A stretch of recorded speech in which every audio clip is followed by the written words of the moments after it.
प्रधानमंत्री नरेंद्र मोदी ने आज संसद भवन के सेंट्रल हॉल में राष्ट्रमंडल के अध्यक्षों और पीठासीन अधिकारियों के 28वें सम्मेलन का उद्घाटन किया। उद्घाटन के बाद पीएम मोदी ने अपने संबोधन में भारतीय संविधान के 75 साल पूरे होने पर कहा कि सभी अतिथियों का संविधान भवन में आना भारत के लोकतंत्र के लिए बहुत विशेष है। पीएम मोदी ने सेंट्रल हॉल का इतिहास बताया और कहा कि आजादी के 75 साल तक ये भारत की संसद रही थी। फ्रेंड्स, जिस स्थान पर आप सभी बैठे हैं वो भारत की डेमोक्रेटिक जर्नी का बहुत ही महत्वपूर्ण स्थान है।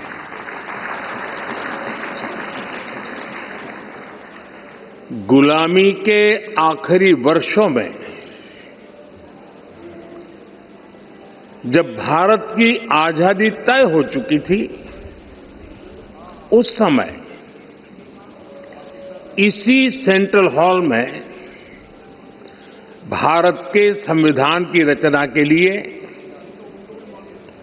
संविधान सभा की बैठकें हुई थी। भारत की आजादी के बाद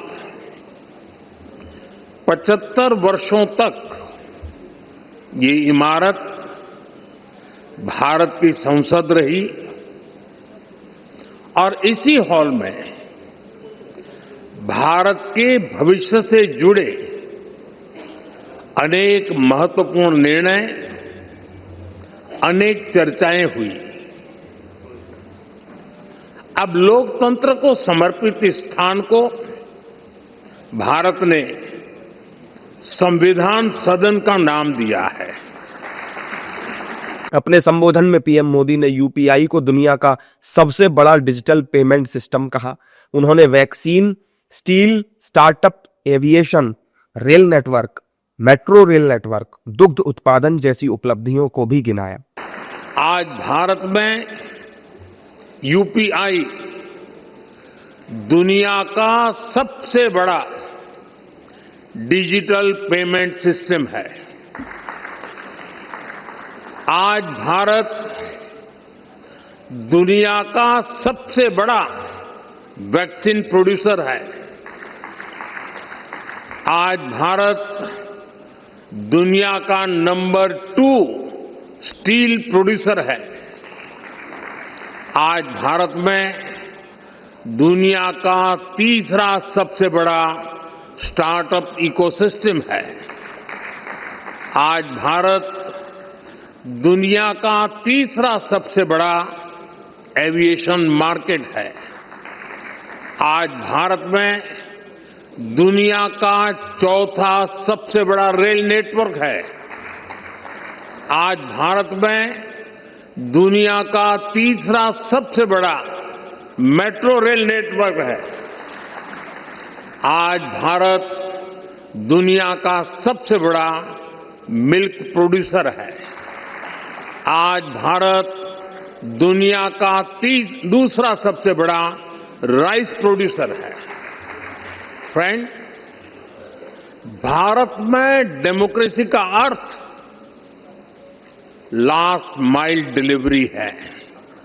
प्रधानमंत्री मोदी ने आगे कहा कि मौजूदा वक्त में दुनिया परिवर्तन के दौर से गुजर रही है, तब भारत ग्लोबल साउथ के हितों को पूरी मजबूती से उठा रहा है।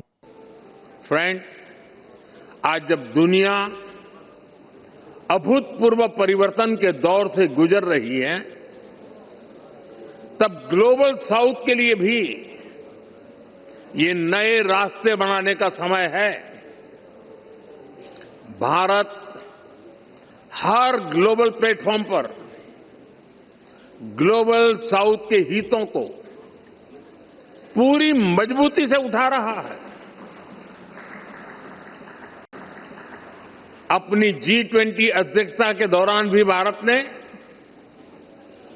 ग्लोबल साउथ की चिंताओं को वैश्विक एजेंडे के केंद्र में रखा है।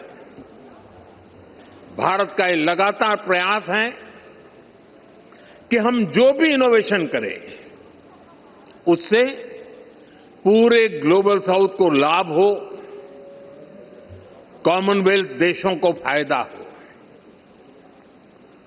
हम ओपन सोर्स टेक प्लेटफॉर्म भी बना रहे हैं ताकि ग्लोबल साउथ के हमारे साथी देश भी अपने यहां भारत जैसी व्यवस्थाएं विकसित कर सकें।